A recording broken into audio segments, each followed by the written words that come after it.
Lord. വേഗം വരുന്ന കർത്താവായ യേശു ക്രിസ്തുവിന്റെ നാമത്തിൽ എല്ലാ വിശുദ്ധന്മാർക്കും സ്നേഹവന്ദനം. കർത്താവിൻ്റെ വലിയ കൃപയാൽ ഒരു ദിവസം കൂടി നമുക്ക് തിരുവചനം വായിക്കുവാനും പഠിക്കുവാനും ധ്യാനിക്കുവാനും ഒക്കെ ഉള്ള അവസരം കർത്താവ് നമുക്ക് തന്നു. ഈ ചെറിയൊരു ആയുസ് നിത്യജീവനെ സംബന്ധിച്ചുള്ള കാര്യങ്ങൾ അറിയുന്നത് എത്ര ഭാഗ്യമാണ്. പലർക്കും അറിഞ്ഞുകൂടാ നമുക്ക് ലഭിച്ചിരിക്കുന്ന ഈ ജീവിതം എന്തിനു വേണ്ടി ദൈവം തന്നതാണെന്ന്. അത് നിത്യതയ്ക്ക് വേണ്ടി ഒരുങ്ങുവാൻ ദൈവം നമുക്ക് തന്നിരിക്കുന്നതാണ്. വിശുദ്ധ ബൈബിൾ പറയുന്ന എല്ലാ കാര്യങ്ങളും സത്യമാണ്. സത്യഗ്രന്ഥം എന്ന അതിൻ്റെ പേര് തന്നെ, അല്ലെങ്കിൽ യഹോവയുടെ പുസ്തകം. അപ്പോൾ ദൈവവചനത്തിൽ പറയുന്ന എല്ലാ കാര്യങ്ങളും സത്യമാണെന്ന് നമ്മൾ പൂർണ്ണമായും വിശ്വസിക്കണം.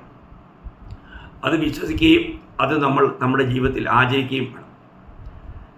അപ്പോൾ നമ്മൾ കഴിഞ്ഞ ദിവസങ്ങൾ കണ്ടുകൊണ്ടിരുന്നത് മരണാനന്തര ജീവിതം എന്നുള്ള വിഷയത്തെക്കുറിച്ചുള്ള ഒരു ലഘുവായ പഠനമായിരുന്നു. അപ്പോൾ ഒരു വിശുദ്ധൻ എന്ന് ഞാൻ അർത്ഥമാക്കുന്നത് രക്ഷിക്കപ്പെട്ട ഒരു ദൈവവേദൻ, വീണ്ടും ജനിച്ച ഒരു ദൈവവേദൻ, അവരെ വിശുദ്ധന്മാർ എന്ന ബൈബിൾ പറയുന്നത്. അപ്പോൾ ഒരു വിശുദ്ധൻ്റെ മരണത്തിൻ്റെ പ്രത്യേകതകൾ നമ്മൾ 12 കാര്യങ്ങൾ കാണുകയുണ്ടായി. കർത്താവായ യേശു ക്രിസ്തുവിൽ വിശ്വസിക്കുവാനായിട്ട് നമുക്ക് ഭാഗ്യം ലഭിച്ചത് എത്ര ഭാഗ്യമാണ്. അങ്ങനെ ക്രിസ്തുവിൽ വീണ്ടും ജനിച്ച് ക്രിസ്തുവിൽ ജീവിച്ച് ക്രിസ്തുവിൽ മരിക്കുന്നവരുടെ മരണം, അതിൻ്റെ സവിശേഷതകൾ നമ്മൾ കാണുകയുണ്ടായി. മറ്റൊന്ന്, നമ്മൾ പാപത്തിൽ ജീവിച്ച് പാപത്തിൽ മരിക്കുന്നവരുടെ പ്രത്യേകതകളെക്കുറിച്ച് നമ്മൾ കാണുകയുണ്ടായി. അത് അവരെക്കുറിച്ചുള്ള 7 കൂട്ടം കാര്യങ്ങൾ നമ്മൾ കാണുകയുണ്ടായി.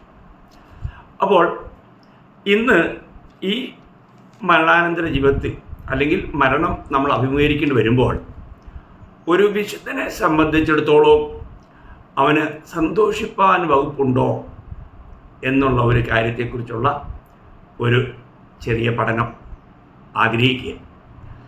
വളരെ നമ്മൾ രക്ഷിക്കപ്പെട്ട ദൈവമക്കൾ ഇത് വളരെ ഗൗരവമായി മനസ്സിലാക്കണം. കാരണം നമ്മൾ മരണഭീതി നമ്മളിൽ നിന്ന് ദൈവം മാറ്റിക്കളഞ്ഞു. നമ്മളിൽ ഇന്ന് മരണഭയം ഭരിക്കാൻ പാടില്ല. അത് നമ്മൾ എബ്രായർ 2:14-15 വാക്യങ്ങളിൽ പല പ്രാവശ്യം വായിച്ചതാണ്. അപ്പോൾ ഇന്ന് ഈ മരണം നമുക്ക് യഥാർത്ഥമായിട്ടും നമുക്ക് സന്തോഷം നൽകുന്നതോ, മരിക്കുന്ന വ്യക്തിക്ക് ഇത് സന്തോഷം നൽകുന്നതോ എന്നുള്ള ഒരു ചെറിയ ഹെഡിങ്ങിൽ, മരണം ഈ മരിക്കുന്ന വ്യക്തിക്ക് സന്തോഷം നൽകുന്നതോ, മരിക്കുന്ന വ്യക്തിക്ക് സന്തോഷം, എന്നാൽ അവരുടെ ബന്ധുക്കൾക്ക് നിശ്ചയമായിട്ടും വിയോഗം ഒരു ദുഃഖം പകരുന്നതാണ്, അത് വേറെ വിഷയം. എങ്കിലും മറ്റുള്ളവരെ പോലെ നാം ദുഃഖിക്കേണ്ടതില്ല എന്ന് നമ്മൾ വചനത്തിൽ പഠിച്ചു. അപ്പോൾ ഇന്ന് നമ്മൾ ചിന്തിക്കുന്ന ഈ വിഷയം, ഈ മരിക്കുന്ന ഒരു വ്യക്തിക്ക് സന്തോഷം നൽകുന്നതാണോ എന്നുള്ളതാണ്. നമ്മളതിനെ കാര്യകാരണ സഹിതം പഠിച്ചു കഴിഞ്ഞാൽ ഒരിക്കലും മരണത്തെക്കുറിച്ച് നമുക്ക് ലവലേശം പോലും ഭയപ്പെടേണ്ടതില്ല. അതിലധികമായിട്ട് നമുക്ക് സന്തോഷിക്കാൻ കഴിയും. ആ ഒരു യാഥാർത്ഥ്യം, തിരുവചനം പറയുന്ന ആ യാഥാർത്ഥ്യം നമുക്കൊന്ന് ആത്മാവിൽ വെളിപ്പെട്ട് കിട്ടിയാൽ നമ്മൾ എത്ര ഭാഗ്യവാന്മാരായിരിക്കും. ഞാൻ ആ കാര്യമാണ് അല്പമായിട്ട് നിങ്ങളോട്, കാരണം അനേകരും മനസ്സിലാക്കാത്ത, അറിവില്ലാത്തത് കൊണ്ട് അവർക്ക് മരണം എന്ന് കേൾക്കുമ്പോൾ എന്തോ ഒരു ഞെട്ടൽ പോലെയാണ്. എന്നാൽ എന്നെ കേൾക്കുന്ന എല്ലാ വിശുദ്ധന്മാരോടും എനിക്ക് പറയാനുള്ളത്, നമ്മൾ ഞെട്ടേണ്ടതില്ല. നിങ്ങളതിൻ്റെ ആ യാഥാർത്ഥ്യം ഒന്ന് മനസ്സിലാക്കിയാൽ മരണത്തെ വളരെ പുഞ്ചിരിയോടുകൂടി സന്തോഷത്തോടുകൂടി നമുക്കതിനെ അഭിമുഖീകരിക്കാനായിട്ട് കഴിയും. അപ്പം ഇന്ന് മരണമടയുന്ന ദൈവത്തിനോടുള്ള ബന്ധത്തിൽ നമ്മളിതിനു മുൻപ് കണ്ടപ്പോൾ നമ്മൾ വായിച്ചെന്താ? മരണം വിലയേറിയതാണ്, ലാഭമാണ്, അത് ഭാഗ്യമാണ്, പ്രത്യാശയുള്ളതാണ്, ദുഃഖിക്കേണ്ടതില്ല, ഇതൊക്കെയല്ലേ നമ്മൾ കണ്ടത്. അപ്പോൾ അങ്ങനെയാണെങ്കിൽ ഈ മരണം നമ്മൾ അനുഭവിക്കുന്ന ആ വ്യക്തിയെ സംബന്ധിച്ചിടത്തോളം ബൈബിൾ പറയുന്നത് മരണം എന്നുള്ളത് ഒരിക്കലും നമുക്ക് ഭയപ്പെടേണ്ടതോ ദുഃഖിക്കേണ്ട ഒരു കാര്യമല്ല. പിന്നെ ഈ മരണം എന്താണ്? ഞാനൊരു 5 പോയിന്റുകളാണ് പറയാൻ ആഗ്രഹിക്കുന്നത്. അതിൽ ഇന്ന് ഞാൻ ഒരു 2 പോയിന്റെങ്കിലും പറയാം എന്ന് ആഗ്രഹിക്കുക. അപ്പോൾ ഒന്ന്, നമ്മൾ ഇതിനു മുമ്പ് വായിച്ച ഒരു വാക്യമാണെങ്കിലും അതിന് ഒന്നുകൂടെ ഒന്ന് വിശദീകരിച്ച് പറയാൻ ആഗ്രഹിക്കുക. മരണം എന്നുള്ളത് അത് ബൈബിൾ നമ്മളെ പഠിപ്പിക്കുന്നത് അതൊരു നിദ്രയാണെന്നാണ്. നിദ്ര വളരെ വ്യക്തമായിട്ട് നമ്മൾ മനസ്സിലാക്കണം. മരണം നിദ്രയായിട്ടാണ് അല്ലെങ്കിൽ ഉറക്കമായിട്ടാണ് നമ്മുടെ കർത്താവ് പറഞ്ഞിരിക്കുന്നത്. നമ്മൾ മർക്കോസിന്റെ സുവിശേഷം 5-ാം അധ്യായം അതിൻ്റെ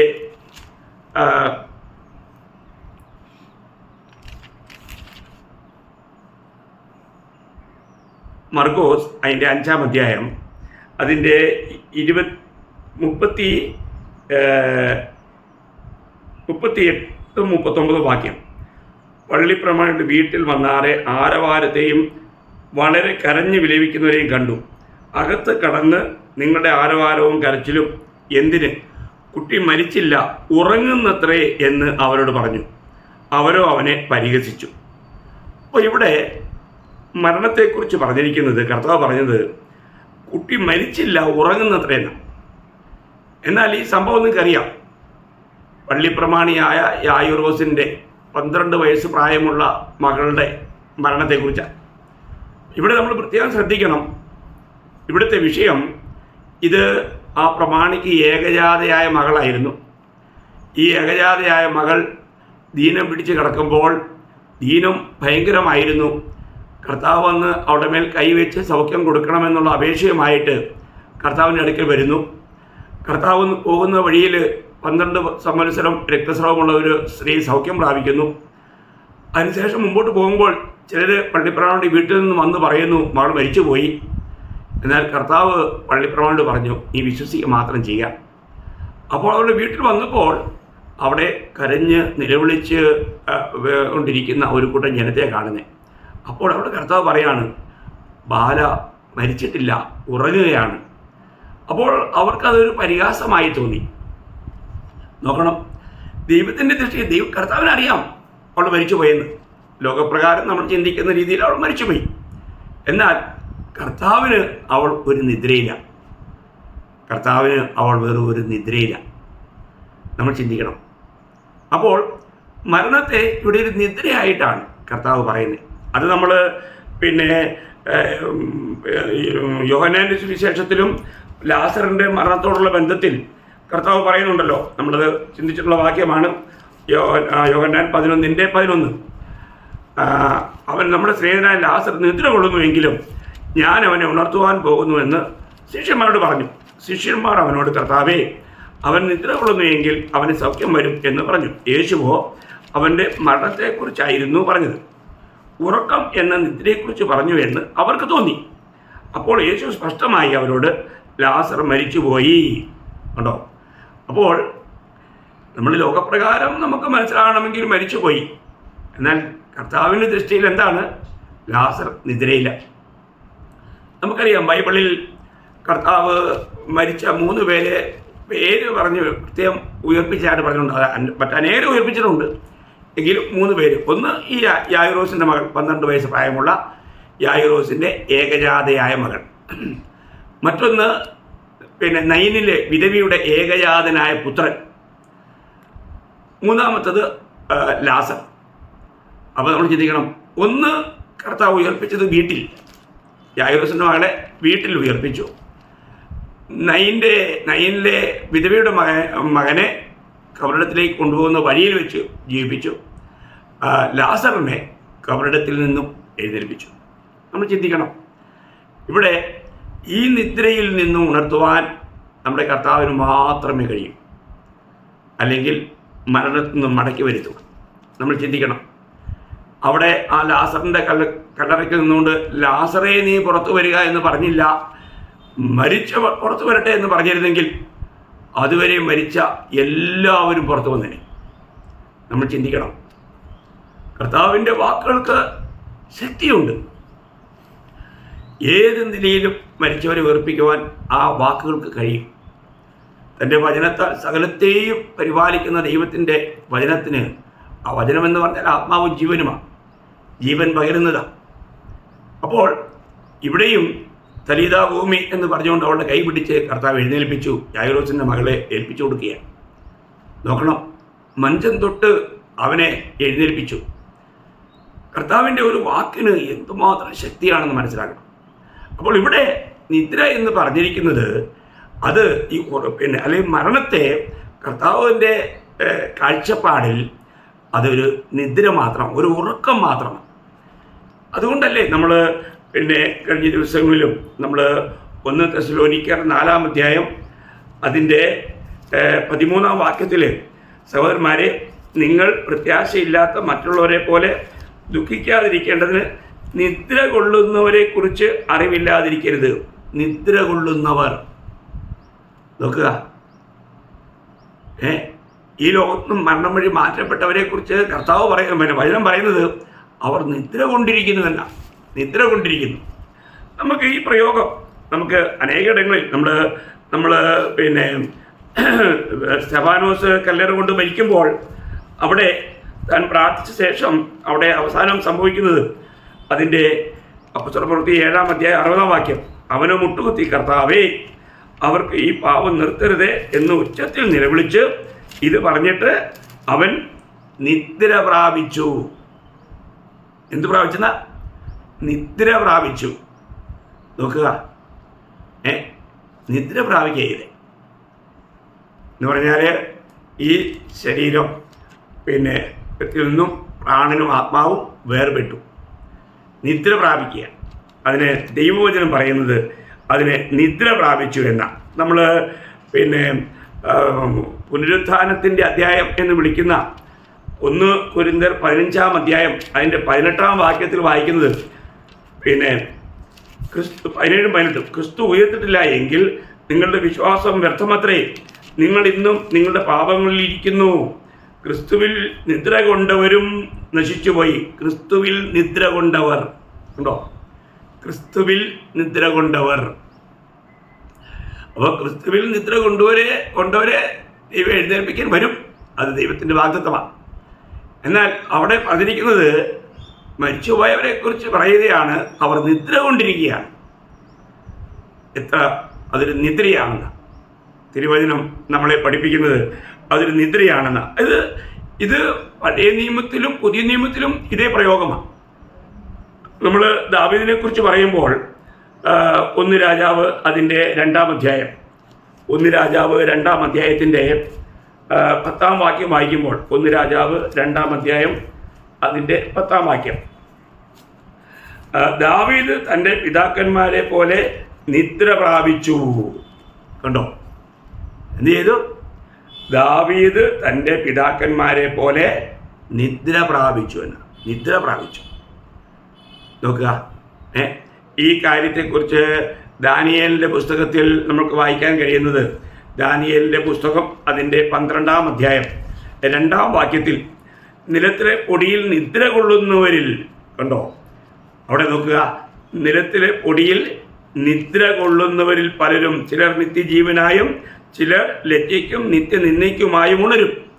അപ്പോൾ അവർ ഈ മണ്ണിൽ എന്ത് ചെയ്യുന്ന പറഞ്ഞിരിക്കുന്നത്? നിദ്ര കൊള്ളുന്നു. അപ്പോൾ ദൈവത്തിൻ്റെ വചനം ബൈബിൾ മരണത്തെ ഒരു നിദ്രയായിട്ടാണ് കാണുന്നത്. നമ്മൾ ചിന്തിക്കുക, അപ്പം ഒരു ഉറക്കമായിട്ട് മാത്രമാണ് പറഞ്ഞിരിക്കുന്നത്. നമ്മൾ പകലത്തെ മുഴുവനും കഷ്ടപ്പാടുകൾ നീക്കി നമ്മൾ മനോഹരമായ ഒരു ഉറക്കം കഴിഞ്ഞിട്ട് അടുത്തൊരു പ്രഭാതത്തിന് വേണ്ടി കാത്തിരിക്കുന്നവരെ പോലെ നിദ്ര കൊള്ളുന്ന ഒരു അനുഭവമാണ് മരണമെന്നാണ് ഇവിടെ നമുക്ക് കാണുവാനായിട്ട് കഴിയുന്നത്. അപ്പോൾ ഈ നിദ്രയ്ക്ക് ശേഷം എന്തുണ്ട്? ഒരു മനോഹരമായ പ്രഭാതമുണ്ട്. മനോഹരമായ പ്രഭാതം. നമ്മൾ ഈ പ്രഭാതത്തിലേക്ക് നമ്മൾ ഉണരുമ്പോൾ നമ്മൾ എങ്ങനെ ഉണരുമെന്ന് പറയുന്നറിയാമോ? നമ്മൾ സങ്കീർത്തനം 17-ാം അധ്യായം അതിൻ്റെ 15-ാം വാക്യം, ഞാനോ നീതിയിൽ നിന്റെ മുഖത്തെ കാണും, ഞാൻ ഉണരുമ്പോൾ നിന്റെ രൂപം കണ്ട് തൃപ്തനാകും. കണ്ടോ? നമ്മൾ ഈ ഉറക്കത്തിൽ നിന്ന് ഉണരുമ്പോൾ ദൈവത്തിൻ്റെ രൂപം കണ്ട് നമ്മൾ തൃപ്തന്മാരാകും. മറ്റൊരു രീതിയിൽ പറഞ്ഞു കഴിഞ്ഞാൽ നമുക്കറിയാം, നമ്മൾ ഈ ഉറങ്ങുന്ന ഈ ഭക്തന്മാരെല്ലാം ഉണരുന്നത് എപ്പോഴാണ്? കർത്താവിൻ്റെ വരവിലാണ്. ഈ കർത്താവിൻ്റെ വരവിൽ നമ്മളുടെ അനുഭവം എന്തായി മാറുമെന്നാണ് നമ്മൾ 1 യോഹന്നാൻ 3-ാം അധ്യായം അതിൻ്റെ 2-ാം വാക്യം, പ്രിയമുള്ളവരെ, നാം ഇപ്പോൾ ദൈവമക്കളാകുന്നു, നാം ഇന്നതാകും എന്ന് ഇതുവരെ പ്രത്യക്ഷമായില്ല. അവൻ പ്രത്യക്ഷമാകുമ്പോൾ നാം അവനെ താൻ ഇരിക്കും പോലെ തന്നെ കാണുന്നതാകൊണ്ട് അവനോട് സദൃശ്യന്മാരാകും എന്ന് നാം അറിയുന്നു. കണ്ടോ? അപ്പോൾ അവനോട് സദൃശ്യന്മാരായി നമ്മളെങ്ങനെയാ എഴുന്നേൽക്കുന്നത്? ഞാൻ നിന്റെ സ്വരൂപത്തിൽ ഉണരും. നമ്മൾ ഈ വാക്യത്തെ നമുക്ക് ഇങ്ങനെ പറയാൻ കഴിയും, ഞാൻ ഇനി ഉണരുമ്പോൾ എങ്ങനെ ഉണരും? കർത്താവേ, നിന്റെ സ്വരൂപത്തിൽ ഉണരുകയും ഞാൻ നീ ആയിരിക്കുന്നത് പോലെ നിന്നെ കാണുകയും ചെയ്യും. ഹോ, എത്ര നല്ലൊരു നിദ്ര, എത്ര നല്ലൊരു ഉറക്കം! ഈ ഉറക്കം കഴിഞ്ഞ് ഉണരുന്ന അനുഭവം എത്ര ശ്രേഷ്ഠമാണ്. നമ്മളൊരു കാര്യം മനസ്സിലാക്കണേ, ഇവിടെ നമ്മുടെ ഈ ശരീരം മാത്രമേ ഈ മണ്ണിൽ ഉറങ്ങുന്നുള്ളൂ. നമ്മുടെ പ്രാണനും ആത്മാവും സ്വർഗത്തിൽ ദൈവത്തോടു കൂടെ സന്തോഷിച്ചുകൊണ്ടിരിക്കുക. കർത്താവിൻ്റെ മടങ്ങി വരവിൽ നമുക്ക് അതിമനോഹരമായ ഒരു ശരീരത്തോടു കൂടെ നമ്മൾ കർത്താവിനെ കാണുവാൻ ഇടയാകുക. എത്ര വിലപ്പെട്ട കാര്യമാണ്. അപ്പോൾ ഇവിടെ നമ്മളെ സംബന്ധിച്ചിടത്തോളം ഇവിടെ മരണം എന്നുള്ളത് അത് നമുക്ക് സന്തോഷവും നമുക്ക് വളരെ ആനന്ദം അല്ലെങ്കിൽ പ്രത്യാശ പകരുന്ന ഒരു കാര്യമാണ്.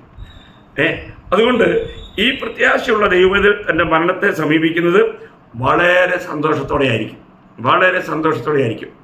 നമ്മൾ അറിയേണ്ട കാര്യങ്ങൾ അറിഞ്ഞു കഴിഞ്ഞാൽ പിന്നെ നമ്മൾ ദുഃഖിക്കേണ്ടതില്ലല്ലോ. കാരണം ഈ ഉറപ്പ് നമുക്ക് തരുന്നത് ദൈവത്തിൻ്റെ വചനമാണ്. ദൈവവചനം ഉറപ്പ് തരിക എന്ന് പറഞ്ഞാൽ ദൈവം നമുക്ക് ഉറപ്പ് തരികയാണ്. അപ്പോൾ ദൈവം പോഷ്ക്ക് പറയുകയില്ല. അപ്പോൾ ആ പോഷ്ക്ക് പറയാത്ത ദൈവം നമുക്ക് തരുന്ന വാഗ്ദത്തമാണ്. ചിന്തിക്കുക, ഇതെത്രയോ അനുഗ്രഹിക്കപ്പെട്ട ഒരു പദവിയാണ്. അപ്പോൾ ഒന്നാമത്തെ കാര്യം, അങ്ങനെയാണ് ഒരു മരണം ഇത്രമാത്രം നമുക്ക് ഒരു നിദ്രയാണ്. അതിന് ശേഷമുള്ള ഒരു അനുഭവം എന്ന് പറയുന്നത് അത് വളരെ അനുഗ്രഹിക്കപ്പെട്ടൊരു പദവിയാണെന്നുണ്ടെങ്കിൽ ഇതെത്രയോ ശ്രേഷ്ഠമായൊരു കാര്യമാണ്. അടുത്തത് രണ്ടാമത്തെ പോയിന്റ് ഞാൻ പറയാൻ ആഗ്രഹിക്കുന്നത്, മരണം എന്ന് പറഞ്ഞു കഴിഞ്ഞാൽ ഒരു വിശുദ്ധനോടുള്ള ബന്ധത്തിൽ അതൊരു ഗ്രഹപ്രവേശനമാണ്. എന്താണ് ഒരു ഗ്രഹപ്രവേശനം? അതാണല്ലോ പൗലോസ്ലീഹയും പത്രോസ്ലീഹയും ഒക്കെ എടുത്തു പറഞ്ഞിരിക്കുന്ന ഒരു കാര്യം. ഞാനത് നിങ്ങളെ ഓർപ്പിക്കാം. 2 കൊരിന്ത്യർ 5-ാം അധ്യായം അതിൻ്റെ 1-ാം വാക്യത്തിൽ പൗലോസ്ലീഹ പറയുന്നത്, കൂടാരമായി ഞങ്ങളുടെ ഭൗമഭവനം അഴിഞ്ഞു പോയാൽ കൈപ്പണിയല്ലാത്ത നിത്യഭവനമായി ദൈവത്തിൻ്റെ ദാനമായൊരു കെട്ടിടം ഞങ്ങൾക്ക് സ്വർഗത്തിൽ ഉണ്ടെന്ന് അറിയുന്നു. അപ്പം ഇതെന്തിനെക്കുറിച്ചാണ് പറഞ്ഞിരിക്കുന്നത്?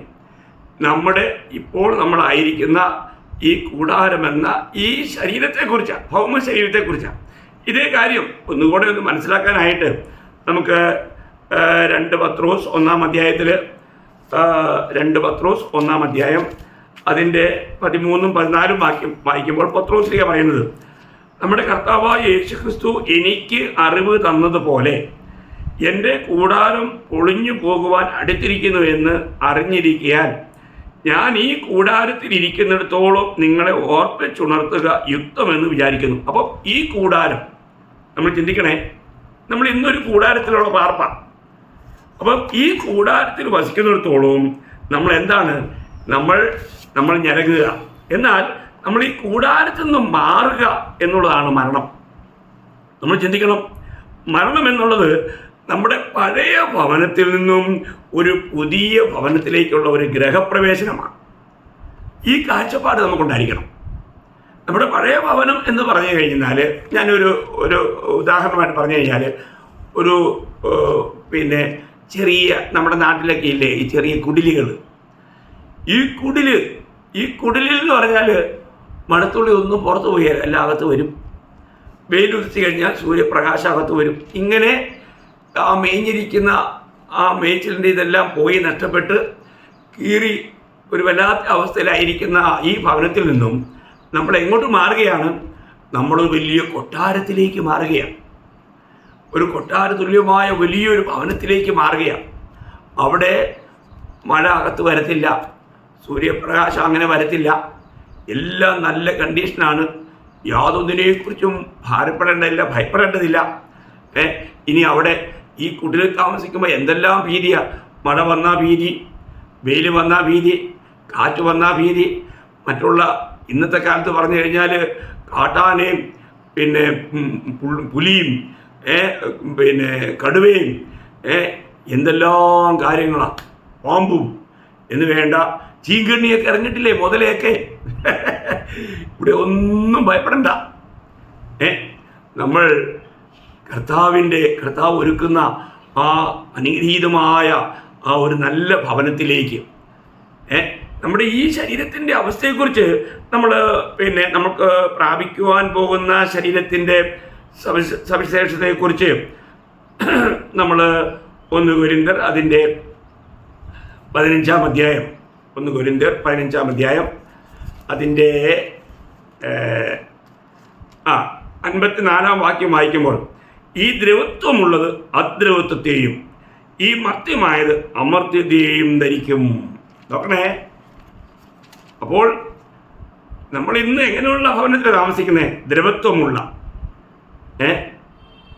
മർത്യമായ, ഇല്ലാതാകുന്ന, നശിക്കുന്ന അങ്ങനെയുള്ള ഈ ശരീരത്തിൽ നിന്നും നമ്മൾ എങ്ങോട്ട് പോവുകയാണ്? അമർത്യതയിലേക്ക്. എത്ര വലിയ കാര്യമാണ്! ദ്രവത്വമുള്ള ഈ ശരീരം എന്ത് ചെയ്യും? അദ്രവത്വത്തെയും ഈ മർത്യമായത് അമർത്യതയെയും ധരിക്കും. എത്ര വിശേഷപ്പെട്ടൊരു കാര്യമാണെന്ന് നോക്കി ദൈവമക്കളെ. ദൈവം നമുക്ക് തരുന്ന ആ മനോഹരമായ ആ ശരീരത്തിൽ നമുക്ക് ഒന്നിനെക്കുറിച്ചും ഭയപ്പെടേണ്ട. ഇന്ന് എന്തെല്ലാം രീതിയിലുള്ള ക്ലേശങ്ങളാണ്. അല്പം പ്രായമായി കഴിഞ്ഞാൽ എഴുന്നേക്കാൻ ബുദ്ധിമുട്ട്, നടക്കാൻ ബുദ്ധിമുട്ട്, മുട്ടിന് വേദന, നടുവേദന, എല്ലാ വേദനയും കൊണ്ട് ഇങ്ങനെ നിറഞ്ഞിരിക്കുന്ന ഒരു ശരീരം. എന്നാൽ നമുക്ക് ലഭിക്കുവാൻ പോകുന്ന ശരീരം ഒരു കാരണവശാലും ഒരു രോഗത്തിനും നമ്മളെ സ്പർശിക്കാൻ പറ്റുകയില്ല. ഈ പ്രകൃതിദത്തമായിരിക്കുന്ന ഒന്നിനും നമ്മളെ സ്വാധീനിക്കാൻ പറ്റുകയില്ല. നമുക്ക് എതിലെയും കടന്നു പോകാം. ആ ശരീരം ലഭിച്ചു കഴിഞ്ഞാൽ നമുക്ക് യാത്ര ചെയ്യാനായിട്ട് മറ്റുള്ള വാഹനങ്ങളോ ഫ്ലൈറ്റോ കാര്യങ്ങളോ ഒന്നും വേണ്ട.